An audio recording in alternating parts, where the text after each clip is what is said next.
নমস্কার, welcome back to my channel শ্রীর রান্নাঘর। কিছু পারিবারিক সমস্যার কারণে আমি গত 2 দিন ধরে কোনো রান্নার ভিডিও আপলোড দিতে পারছি না। আশা করি 2-1 দিনের ভিতরেই আমি আপনাদের কাছে আবার নতুন রান্নার রেসিপি নিয়ে চলে আসব। তো আজকে সকালে একটু মনটা ভালো করার জন্য ছাদে গিয়েছিলাম, গিয়ে দেখি অনেকগুলো বাগানবিলাস ফুল ফুটেছে।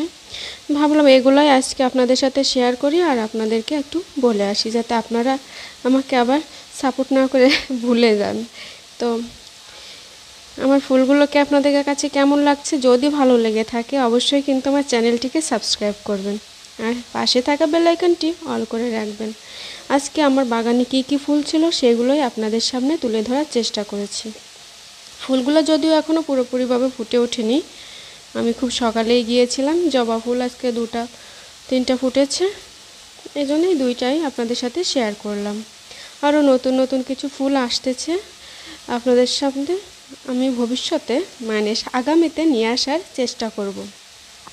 সেই পর্যন্ত পাশে থাকবেন আর চ্যানেলটিকে সাবস্ক্রাইব করে পাশে থাকা বেল আইকনটি অল করে রাখবেন। আর এই যে শেষে আমি তো আপনাদেরকে দেখাই, আমি যে ধনিয়া গাছগুলো লাগিয়েছিলাম সেগুলো দেখতে এখন কতটা সুন্দর হয়েছে। আশা করি সপ্তাহখানেক পরেই আমি এখান থেকে হারভেস্ট করতে পারবো। ধন্যবাদ, সাথে থাকবেন সবাই।